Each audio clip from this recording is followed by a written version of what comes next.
Okay, let's dive into this. Today's explainer covers a breaking and, frankly, deeply disturbing story coming out of Uttar Pradesh. We're looking closely at a kidnapping case from the Ballia district that just reached a major turning point. It's a heavy subject for sure. When a minor goes missing, the clock just starts ticking instantly. And honestly, the flow of information can get pretty overwhelming. So, our goal today is to cut through the noise. We're going to lay out the facts, walk through the actual timeline, and really understand the legal framework the police are using right now to bring this case to justice. Right off the bat, I want to give you the most critical piece of news, the resolution we were all hoping for. The 17-year-old victim has been safely rescued. She's back in Uttar Pradesh, and the 20-year-old man accused of taking her, he has been successfully tracked down and arrested. Whenever we're dealing with a missing child, this is exactly the outcome authorities are desperately trying to achieve. Establishing this fact right up front really helps us ground the rest of the conversation and understand where the investigation stands today. But when you look a little closer at the individuals involved here, things get pretty unsettling. This wasn't some random stranger crossing paths with the victim. The 20-year-old accused was actually a man from her very own village in the Ubahanyo area of Ballia district. That detail changes a lot, doesn't it? It really shifts the whole context of the abduction. It's a massive breach of community trust because the perpetrator was just a normal part of her local environment.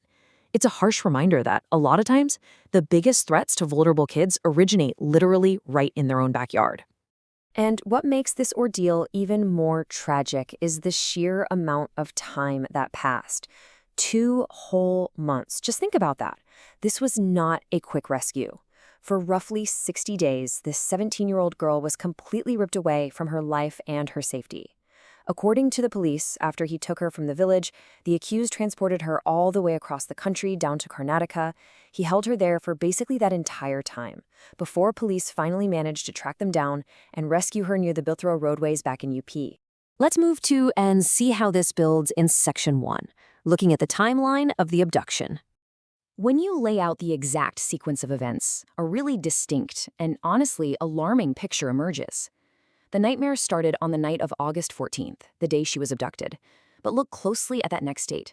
It wasn't until September 11th that her mother filed the formal complaint and the first information report, or FIR, was officially registered. That is almost a full month later. In any missing persons case, a 1-month gap is an absolute eternity. It's a devastating window of time. From that September 11th FIR, it took police another entire month of digging before they finally rescued her on October 10th. Section 2. Legal charges and consequences. Now that the minor is safe and the suspect is in custody, Ubon Station House officer Rajiv Mishra and his team have shifted their focus purely to accountability.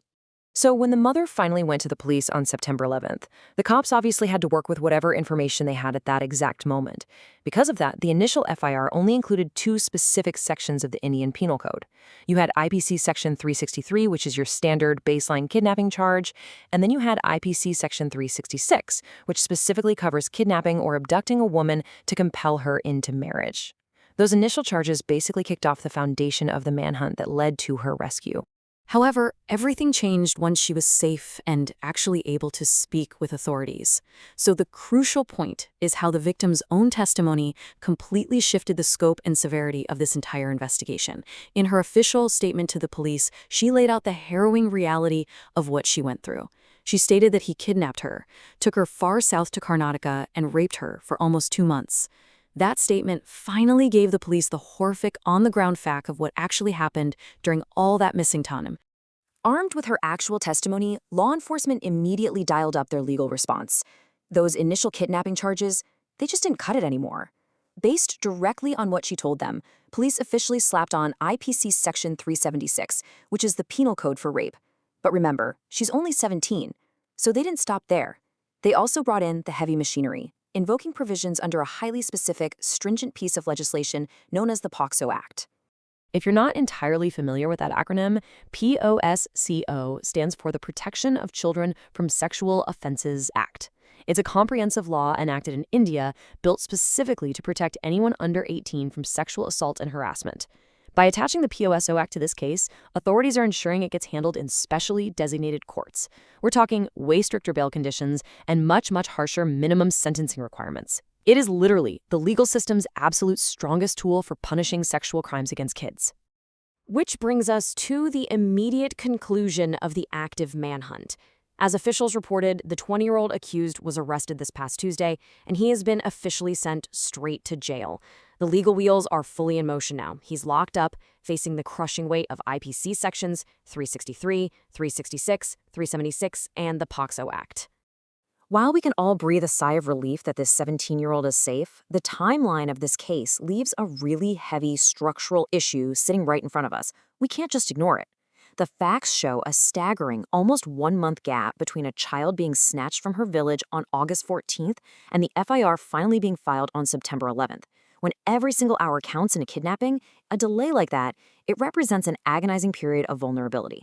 It forces us to ask, what more must be done to bridge that critical delay? Whether it's through better community awareness, easier access to police, or stronger social support structures, how do we fix this? How do we make absolutely sure that when a vulnerable minor goes missing, the system kicks into gear instantly rather than weeks after the fact? It's a vital question for law enforcement, communities, and really society at large as we work to prevent these tragedies from continuing unchecked.